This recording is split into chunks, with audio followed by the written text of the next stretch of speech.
So once again, thank you so much for this incredible opportunity in terms of talking to these young minds, helping them understand how they can decode the big hype around interview.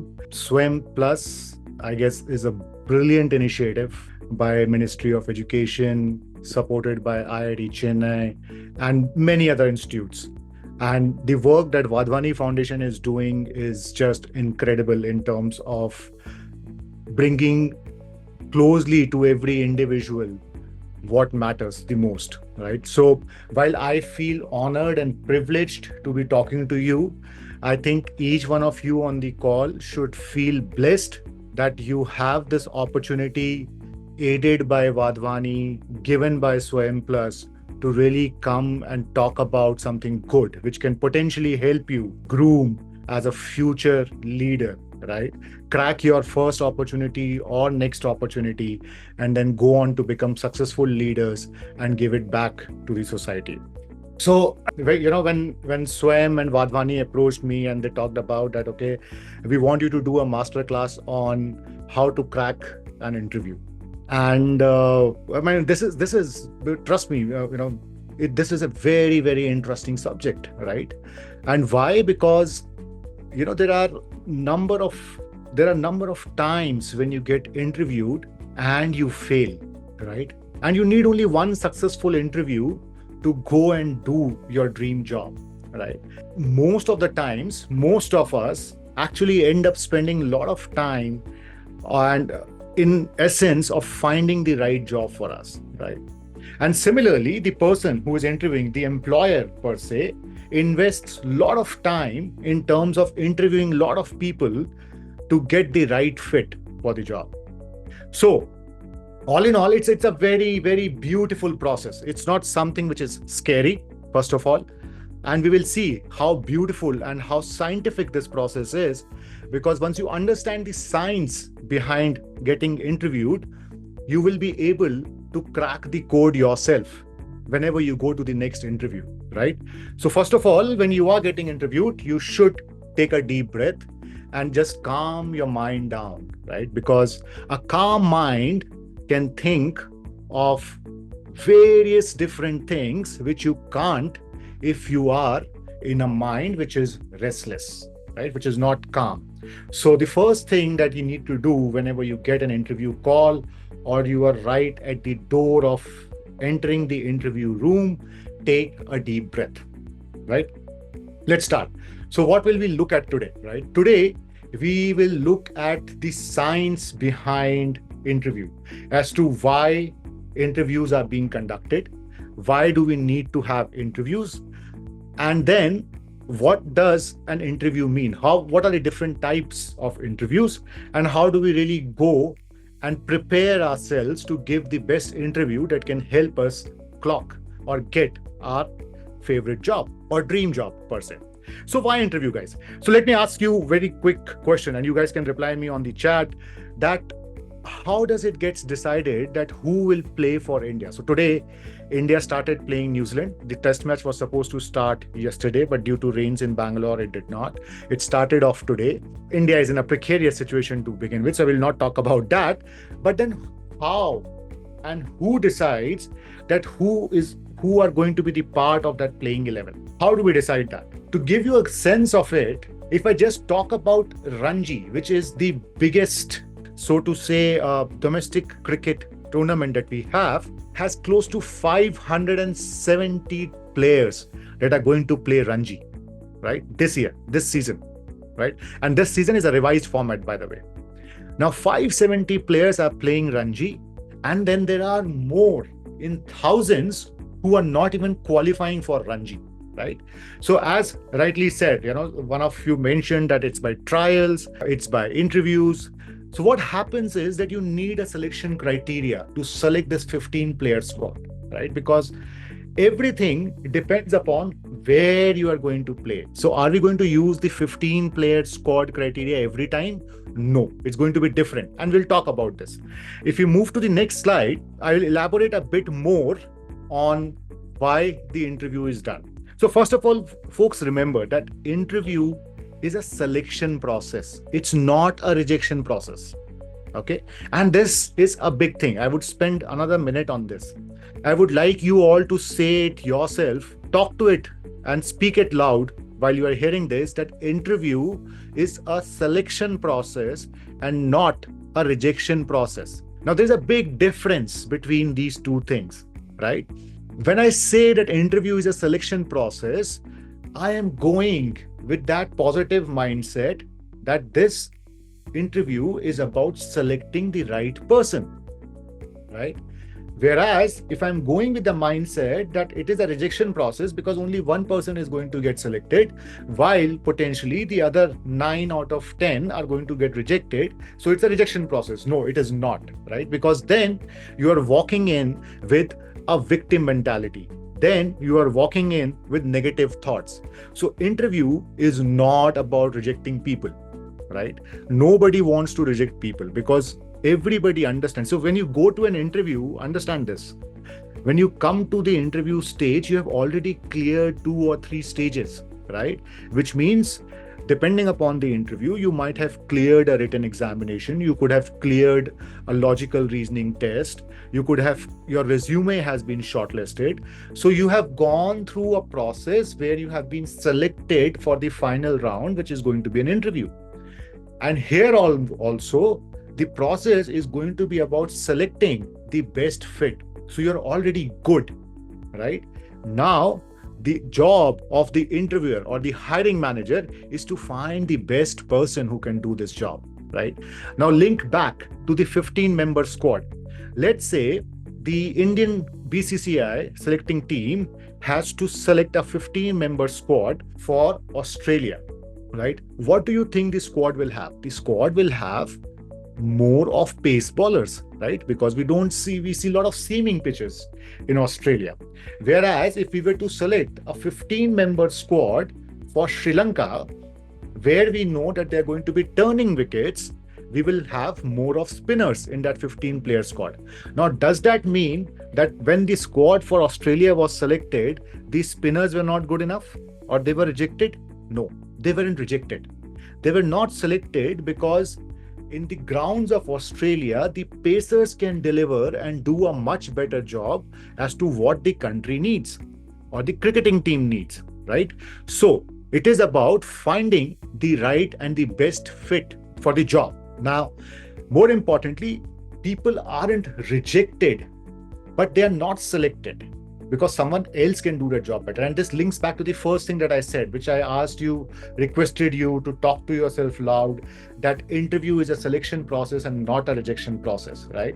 So you are not selected, you are not rejected, you are not selected because there was a skill which potentially somebody else could deliver better or somebody else could do that better. Now, let me give you another example. So you get interviewed for a creative agency, right? And you as a person or as a candidate is very good with data analysis, right? And you are creative as well, but your strength lies in data analysis. Now you appear for a job which comes up at a creative agency, and the creative agency is looking for a creative engineer to deliver new creatives and work on that process. Now, you may feel that you are a good fit because you understand processes, you can do a lot of data crunching and data mining, and you are creative. And then there's another person who is very, very creative, but who also understands the process and can do data mining a bit. Now, for the hiring manager, creativity for this job is utmost important, right? Because you need people who can be creative, who can think different, because that's the nature of this job. Whereas in the same creative agency, if there was a role of doing analysis of campaigns, right, then the first candidate whose strength lies in data crunching and data mining will become a better fit, because here the intent is to generate insights into how a particular campaign has performed, right? So depending, the moment you change the nature of job, and these are in the same organization, you're getting me? It's in the same organization, but the nature of job is slightly different, and that makes one person stand out on top of the other person, saying that I'm a better fit because for this role I am creative, Whereas for this role, I am more data analytic, right? So accordingly, whosoever is hiring for each of these roles will select the right person. So the point that I'm trying to make here, friends, is that you are not getting rejected, but it is that somebody else who has better skills gets selected. Now, that is the core essence of why interviews are being conducted. And as some of you pointed out in chat, that for 15-member squad, we will do trials. Somebody said we will do interviews. Somebody said we will look at performances. All of these are correct. But for us in corporate job, nobody sees. So let's say I'm going to apply for an XYZ company and I'm currently working at ABC company. Now the people at ABC know about the work that I am doing, right? But the people at XYZ don't know about the work that I am doing. So what do? Right? While, when you link it back to cricket, Ranji matches are being played. The selectors go from one match to the other match to look at performances, and they prepare a pool of players that, okay, these are the players that we are going to consider for the next series, international series. That, unfortunately, is not available in corporate jobs, because the work that we do inside our organizations or the studies that we have done in our college, everything, right? Everything is very, very micromanaged. It stays within the doors. It stays within the walls. So that is why the hiring people or the hiring employers have to frame a process to ask to get interviewed, right? So that's the first thing, right? Hope you understand that why an interview is required. So remember, the key thing here is interviews are a selection process and not a rejection process, right? Good, great. Let's move on. So when you do that, once you understand now that why interviews are being conducted to select you, you also need, the first thing that you have to do is to read the job description perfectly. And it's not about reading. It's about understanding the job description. Now, when the job description says that you are going to do X, Y, and Z things, you have to understand what will it take for me to do these things. Are these the things that I really want to do as an individual, right? So let's say I'm into a sales job. I apply for a sales role in one of the big organizations, and but the sales profile is about going direct and doing direct selling, right? It's about door-to-door selling. So while it's a sales job, it's with a big organization, but the sale process is not about going and selling to distributors or to retailers or to, let's say, bigger enterprises, bigger other organizations, but it is about going from one door to other door and trying to sell your product. Now, is that something that I want to do? So when I look at the job title, it says business development manager, or it says sales manager for Gurgaon, or it says sales manager for Ranchi, right? That's it. Now, does that title tells me that how am I going to sell? No, right? That you will get to know once you read the job description, right? Once you understand that what are the jobs and tasks that you will have to do as sales manager of Ranchi to be successful in that role. When I read that job description, I understand that this job is about selling from one door to other door, moving from one place to other place. Am I comfortable with this? I might be, or I might not be comfortable, right? If I'm not comfortable, I should ideally not apply for that job, because even if I get selected, I will not be happy doing that job. Or it may not be my strength. Like, my strength could be selling to bigger enterprises. I am more of enterprise seller, right? I'm a sales manager who likes to sell to bigger enterprises, talk to different CXOs in the organizations, convince them on finding a solution, as compared to going from one home to the other home or from one door to the other door and trying to solve or sell my product. So once you understand the jobs and tasks, you will be able to pin down on what jobs you should really go for and how you should prepare for those jobs, right? So remember, guys, point number one, remember, understand the jobs and tasks of the job that you are getting interviewed for. Read the job description thoroughly, right? Understand every bit of it. If you have questions, ask the HR manager. right? Because it's usually the HR or the consultant who is reaching out to you. If you don't understand anything in that job description, take your time, talk to the hiring HR, talk to the consultant, and understand from them that what does it really mean, and then take a informed decision that how are you going to prepare for that interview, right? So that's one. The second important aspect in getting interviewed is you also need to understand that there are different types of interviews, right? Now, as we said, if we were to select a 15-member squad for Australia or for Sri Lanka, the criteria are going to be different, right? As we said, for Australia, we will need more seaming bowlers, whereas for Sri Lanka, we will need a lot of spin bowlers. Similarly, if we were to look at different types of interviews, we can classify these interviews in 4 types. One of them is campus recruitment. Second are open interviews. Third is the job interviews that you get through job market or consultants or job sites. And fourth is it's an internal interview where you are getting promoted or you are shifting levels. Now, let me quickly explain to all of you, each of these types, right? And then we will see that why does it really matter, right? An interview is an interview. So how does it really matter if it's a campus interview or an open interview? No, my friends. It depends. It varies because each of this interview will look at different sides of you. So understand, your interview is typically going to last for anything between 15 minutes to an hour or hour and a half, right? Depends upon what role you are getting interviewed for.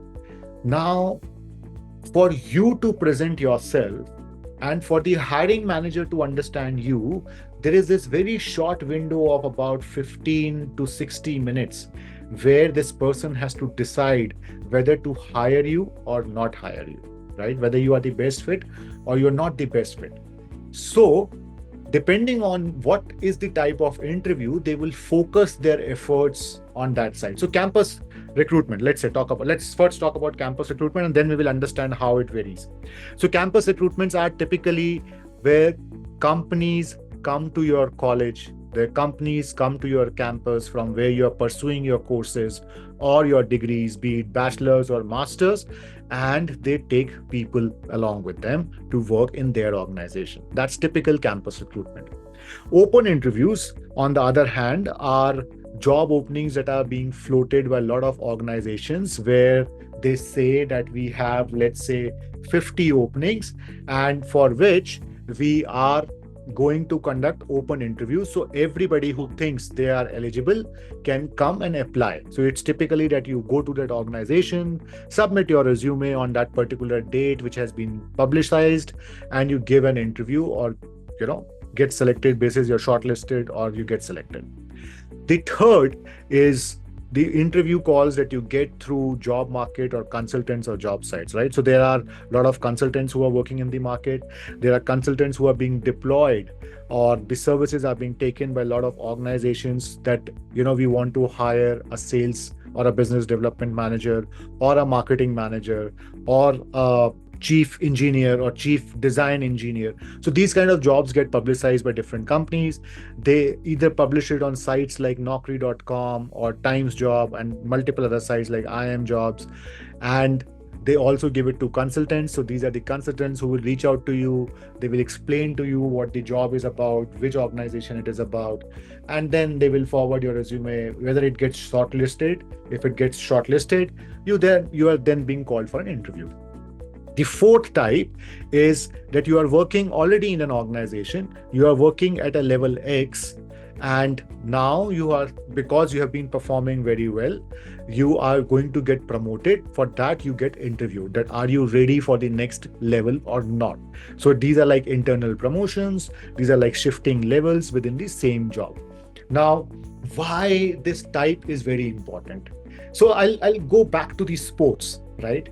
Now, everybody, all of us must be playing one or the other type of racket sports, right? So when you look on the right-hand side of your screen, you would see that there are 5 different types of rackets. 4 of them are being played with a ball. 1 of them is being played with a shuttle. But the fact is, while all of them are racket sports, but for each sport, you need a different kind of racket. right? Can you really play good table tennis using a squash racket?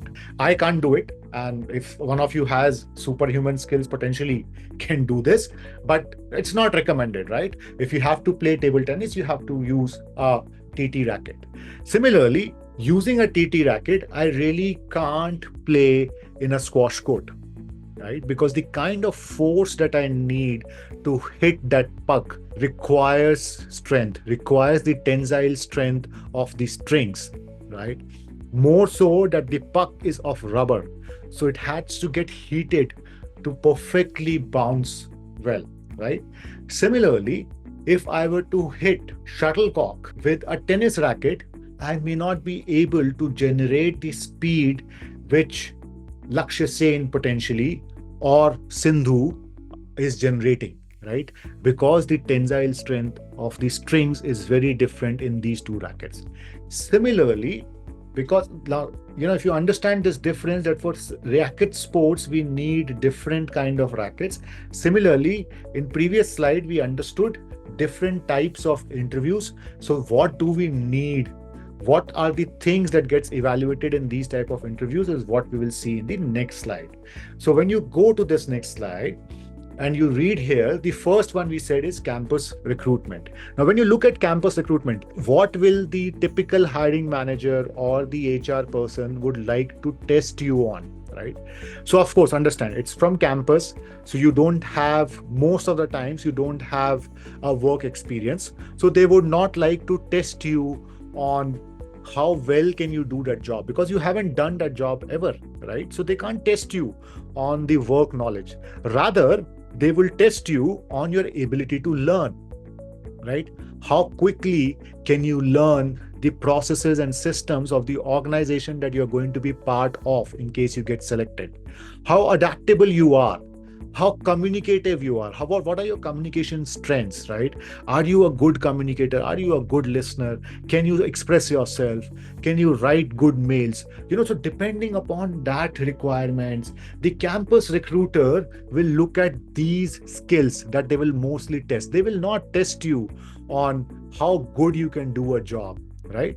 They will test you on these. Similarly, open job interviews, where there is going to be a blend of people who will come with, let's say, 2 years of experience, 3 years of experience, whereas some will come as freshers only because they have passed out of the college about 5 months back or 3 months back and they haven't got campus placed. They are still searching for a job.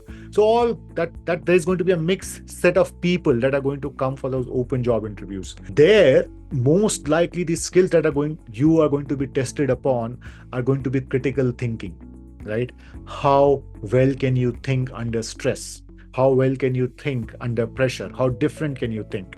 How collaborative you are, right? So if you are being given a task, how collaborative you are, how productive you are, how do you do your time management, how do you do your task management, how do you prioritize your task, are things that typically the interviewer is going to talk about and evaluate you on. So the reason, friends, I'm telling you all of this is because depending on the type of interview that you're going to go for, you should prepare your answers on these skill sets. And the beautiful part here is that Wadhwani and Swayam have created such amazing repository of courses that can help you enhance each of these skills in a different way, which I'm sure Shrunk from Wadhwani and even Romit from Swayam will talk about that at a later stage. But the point here is that if you know the interview and the skill that you're going to get tested on, you can prepare your answers, right? So let's say I'm going for an open job interview and I know that I will be tested on collaboration. Do I have an example ready to showcase my skill set on collaboration? So let's say the moment the hiring manager or the HR person asks me a disguised question about collaboration, one thing is I can always say, yes, I'm very collaborative. Everybody says that. But do I have an example to prove it from real life? Is there an example? Is there a job? Is there a task that I accomplished in my previous job or in my previous organization or in my college if I'm a fresher, where it talks about collaboration, where it talks about bringing people together and making them work towards a common objective. If you have that example ready, trust me, you're going to score far better than a person who just tells that I'm collaborative without giving an example, right? So once you understand the skill set which is required for each type of interview or for the job that you are applied for, you can match your examples to these skill sets, right? Shram, we can go a slide back, let people consume about the other two things also. So when you talk about job market, when you talk about consultants, job sites, there people are going to talk about your collaboration.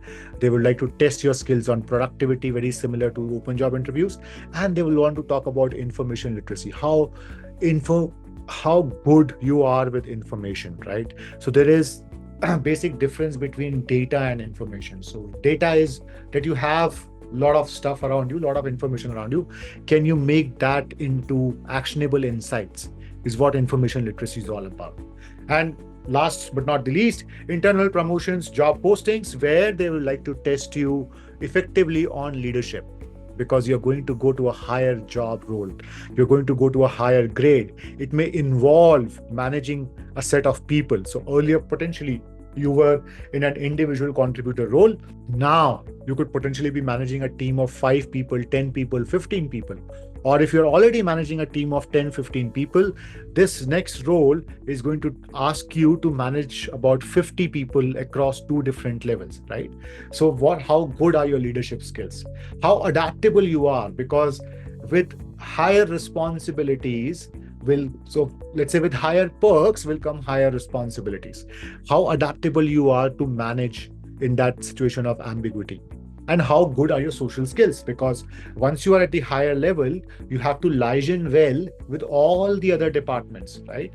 So let's say if you're part of the sales team and you have become the sales head of an organization, you have to work closely with the after sales team. You have to work closely with the marketing team. You have to work closely with the finance team, the accounts team, and you have to work very closely with the strategy team to align everybody to say, okay, this is what we are going to deliver in this year.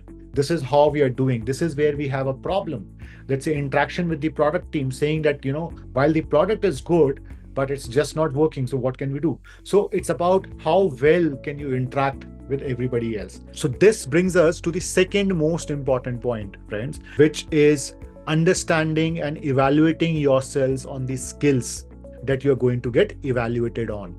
So before the interviewer is going to evaluate you, you should evaluate your own skills. And once you are evaluating your own skills, you should also put and create not rather create, but assemble your examples around it to say that, okay, if I am going to talk about how creative I am, this is the example that I'm going to give. If there is a question about teamwork, this is what I'm going to talk about. This is how my answer is going to look like if somebody is evaluating me on my team spirit or teamwork skill sets, right? So point number 1 was understanding the tasks that you are supposed to do in the job. The second important aspect is evaluating your own skills, that how good you are in the skill sets which you are potentially going to get tested upon. Great. Let's move on. So we have done 2 sides of it. Let's look at the third important aspect, which, my friends, is making an impression, right? And you would have all heard about this n number of times, that first impression is the last impression. And that's true, right? Because link back to what I said about 5 minutes ago, that the interviewer or the hiring manager and you both have only about 15 to 60 minutes to make a decision whether you are going to be the best fit or somebody else is going to be the best fit, right?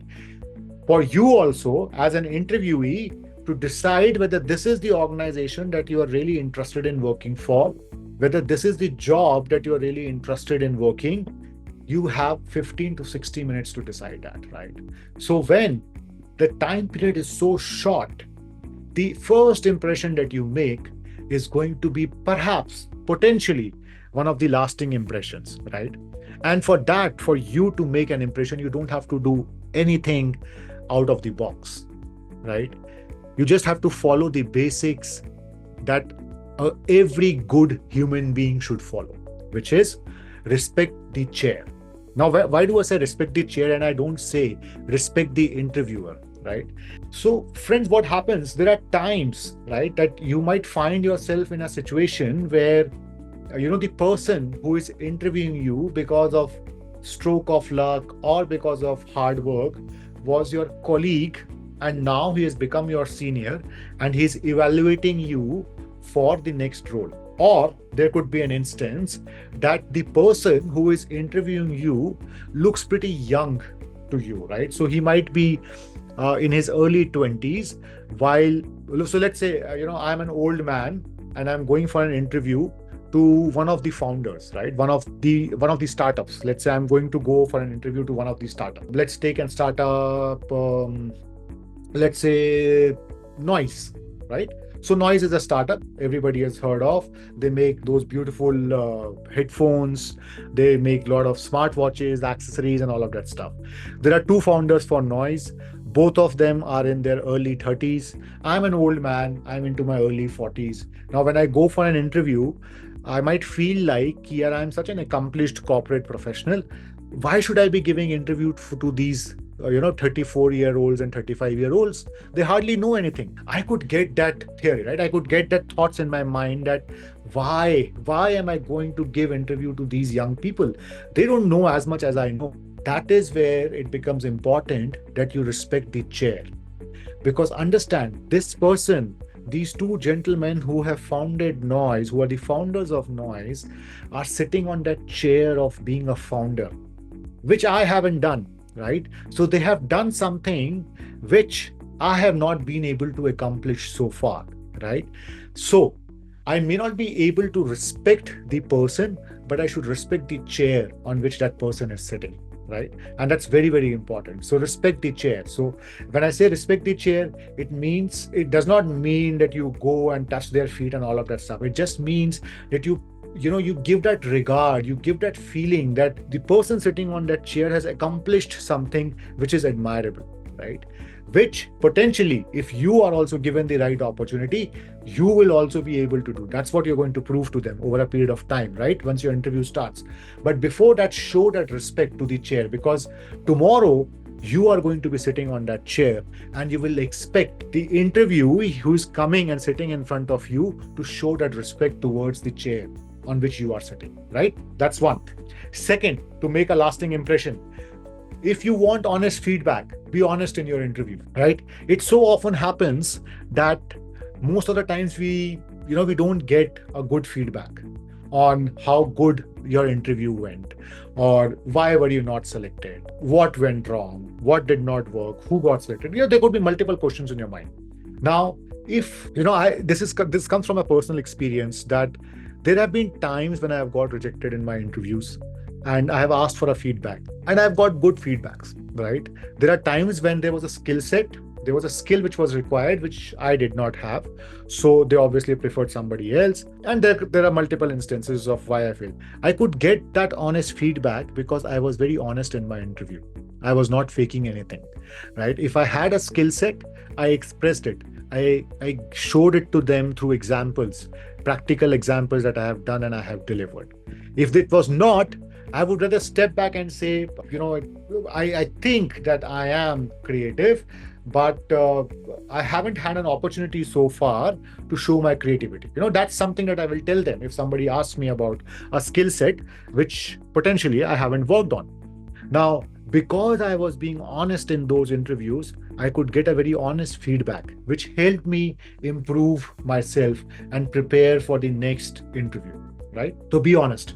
If you expect honesty, you have to be honest yourself, right?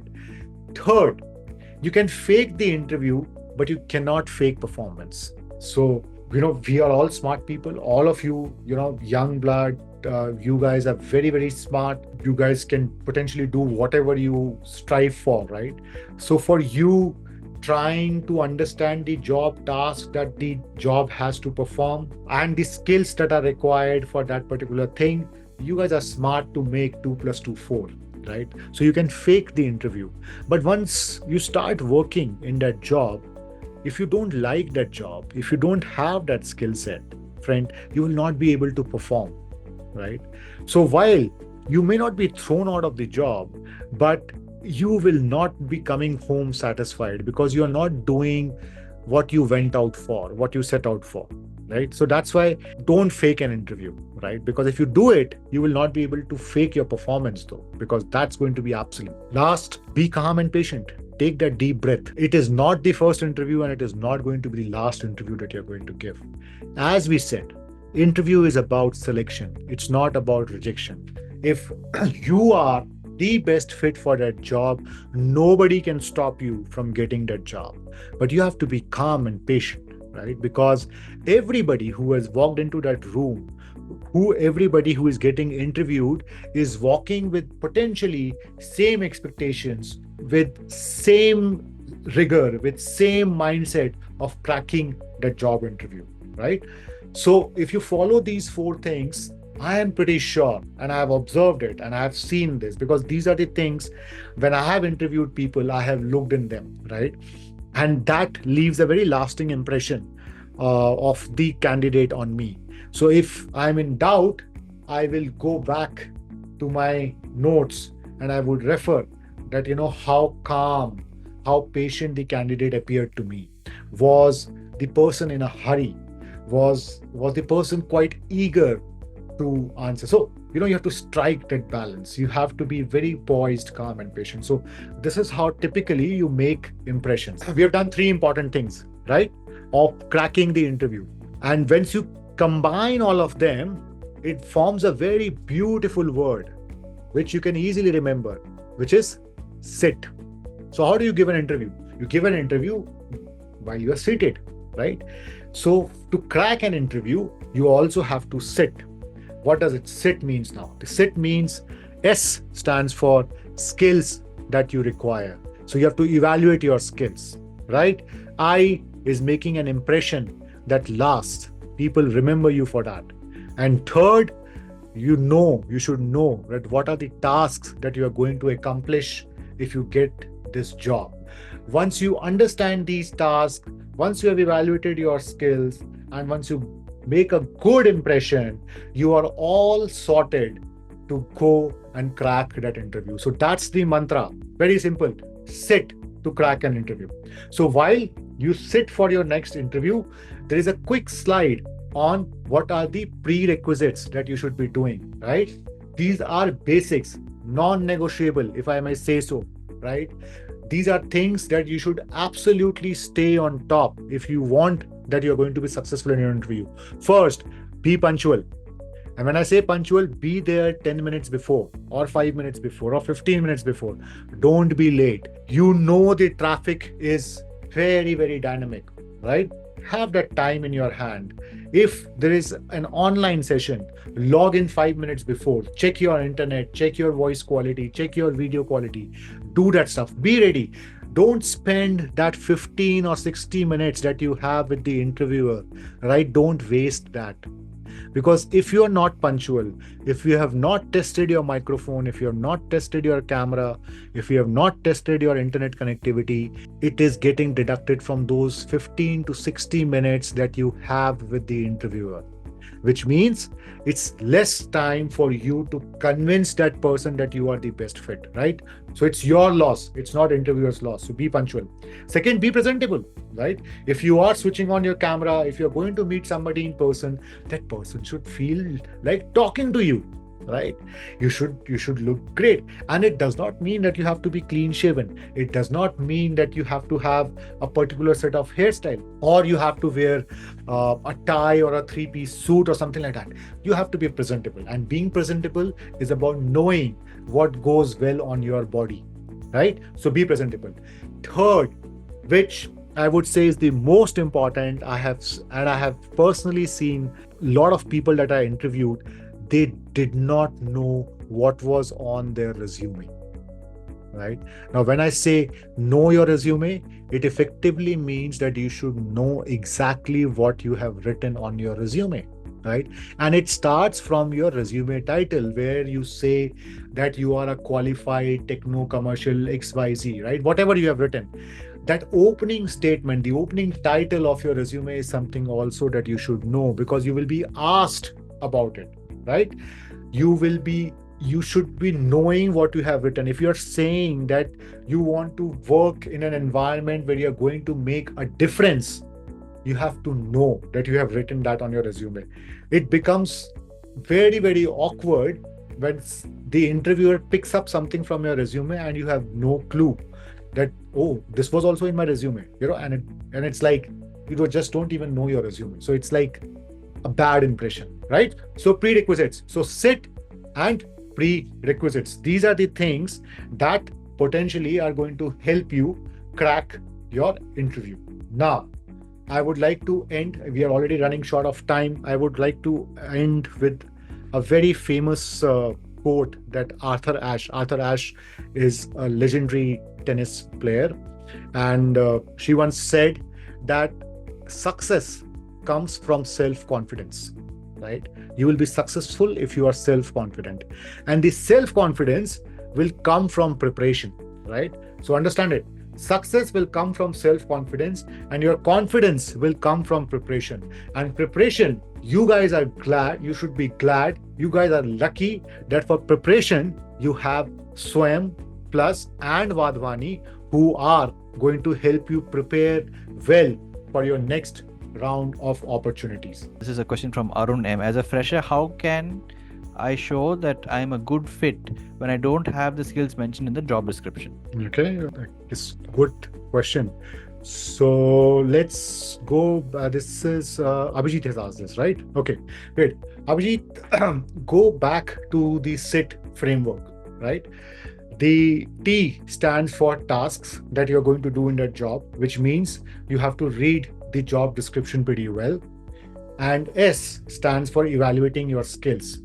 So once you do these two parts of it, you will understand that whether you're going to be a good fit or not. As I mentioned, when I was talking about understanding the job description, take your time, take help, reach out to the publishing manager, whosoever has sent you that job description, talk to them, understand from them. If you don't understand what this particular statement means, what this particular sentence means, right? How is it going to actually be in practical world? So once you do that evaluation of tasks that you're going to accomplish, and that's where you can go and match your skill set to it, even as a fresher, right? So the key here is read the job description well, understand from it that what is required, take help. You have some amazing tools that Shrang was showing at Wadhwani and at Swayam. Use those tools to decrypt the job description, so to say. I hope that answers you, Abhijit. We have a question from Kiara. She says, as women, how can we be presentable? I think this is to do with the grooming section which you had presented about.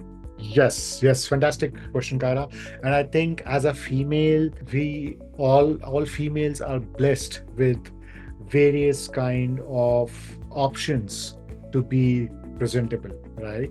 So you have the flexibility of wearing Western formals, which could be a jacket on a trouser with a shirt. You have beautiful Indian attire in terms of a sari, a formal sari that you can wear. You can even wear a very formally stitched suit, right? Depending upon the job requirement. But I would still prefer go either for Western formals or go for an Indian formal, which happens to be sari, and I guess you will be pretty sorted, right? You don't need to make a fancy hairdo. You need to have a very basic hairdo which suits your face, which looks pretty neat, and it communicates the professionalism inside you, right? I hope that answers you, Kaira. We have another question from earlier on. I think this was when you're talking about, how to talk about your strengths and so on. The question is, how does one answer a question about one's weakness? It's a very interesting question that typically interviewers asked. And trust me, most of the times when as an interviewer, when I have asked this question that, okay, tell me about your weaknesses, it's not something that I'm really interested in knowing. I'm only interested in knowing that how do I handle this situation, right? Because it's a very tricky question. You're asking somebody, tell me what is not your strength and what are your weaknesses. Now, the key here is that you have to disguise your weakness as a strength. Like, let's say if I were to give you a weakness, right? I might say that I'm a perfectionist. Now, perfectionist is a strength, right? How can it be a weakness? That's the next question that the interviewer is going to ask me. So you say that being perfectionist is your weakness, but why do you say so? I say so because there are times when something needs to be delivered very quickly, right? But because I'm a perfectionist, I try and do a lot of iterations to make it perfect. And that's where it might just take me that extra ounce of time, that it might just take me that extra bit of time to do and reach that perfection. So at times I feel that, it becomes my weakness. So that's how you beautifully disguise one of your strengths as weakness and communicate, because you obviously don't want to tell your weakness to anyone. Chanakya famously said that hide your weaknesses not only from your enemies but even from your friends, because if somebody knows your weakness, they are going to pounce on it, right? And Chanakya was a great scholar. We don't have to debate on that. So when you have somebody's asking you about weakness, you have to disguise your strengths, link it to the job description that you have read, and show that why in some instances my strength could become my weakness. That's how you disguise that question. We have another question. It says, if they ask what your salary expectations are, what is the best way to address that question? So as I said, one is be honest, right? Now, being honest here does not mean that you tell them your wish list, right? And the wish list could be, I want 5 lakh rupees a month or 10 lakh rupees a month, right? That could be my wish. But the salary expectation, this is about how well you have researched about this job, right? When somebody is asking you this question, understand the mindset behind it. They want to understand that how well do you understand this job? How well do you know that what's the salary bracket that people are getting paid on this typical roles, right? And that's how you should answer that question, depending upon your current salary. That is where what current salary you are drawing at this point in time. What are the additional responsibilities that you're going to deliver in this new job? And for that, what's the extra premium that you can command, right? What is the extra skill that you are bringing on table? So when you're answering this question about what are your salary expectations, you should take a moment to tell the person that what is the value that you are going to bring on table. And because you are going to bring this value on table, this is what you expect in terms of your financial remuneration. So just don't go and give them a number which is arbitrary, right? You have to justify your number. How do you justify that number? If you tell them that if I were to do this job, if you were to hire me, these are the values that I'm going to bring on table. These are the skills that I'm going to give to this organization and help them deliver things better. Because of which, this is the remuneration that I'm expecting, right? So there is no set formula of what you have to say as salary. It's about how well you can justify whatever you are asking for. If you think that you can justify 5 lakh rupees a month, go ahead and ask. Nobody's stopping you. I think we have quite a few questions, but since we've exceeded time, I'll go with the last one. I'll stick to one more. The question is, how do you answer the question, why did you choose this job? Or why are you the best fit for this job? Yeah, fantastic question. Go back. Guys, go back to the SIT formula. SIT. What does T stands for? Understanding the job description. Once you understand the job descriptions, once you have evaluated your skills, you have answered yourself that why are you applying for this job? Once you have answered yourself, once you have convinced yourself as to why this is the right job for you and why do you want to do this job, convincing anybody else is a cakewalk, because you know that what does it take to deliver in this job and what skills you have to make you deliver those tasks in this job. So once you understand both of these things, you can answer this question pretty well. Go back to the SIT framework, SIT. I will take one last one because it's come a second time. It's a question from Rajneesh Tiwari. So it's a sort of a specific situation. How to address a concern if you are not employed and working as an individual consultant for a year and now want to join the workforce of your industry. Industry being IT services and consulting. Great question, Rajneesh. I will fall back to the SIT framework, right? And in the SIT framework, I stands for making an impression. And in that making an impression, we talked about being honest, right? So when you took a break, when you walked out of corporate and started doing something on your own, you were trying to achieve something. You had a different thought process. It may have worked, it may not have worked, right? Because, we only see startups which are successful, but behind every one successful startup, there are typically 999 unsuccessful startups. So failing is not bad. Accepting or not accepting that failure is bad, right? So while you have failed, in that failure, you have learned something, right? And there could be reasons why now you want to come back to the corporate world again, why you want to join the workforce again. Be honest about it, right? Nobody is going to judge you on that. People are going to judge you on, can you deliver on the tasks that are required in that job or not, right? Success and failure are part of everybody's life, right? No, there is no one who has been successful throughout their career. There is no one who would say that I have been successful in anything and everything that I have done. I will take a very quick example, Romit, from Roger Federer's speech that he delivered at one of the graduation ceremonies in US, where he said that of all the points that he played in his professional tennis career, he lost almost 60% of those points. 60% of the points he did not win. He only won 40% of the points. And in that process, he won 21 Grand Slams, right? So success and failure are part of everybody's life. It's about accepting them and convincing the other person that, yes, I learned this in the process, and this is where I'm going to come back to the corporate world. So be honest, right? If you're being honest, the interviewer is a human being. He or she will definitely understand what situation you have been through, and they will not judge you based on that. That's my understanding. That's how I read people.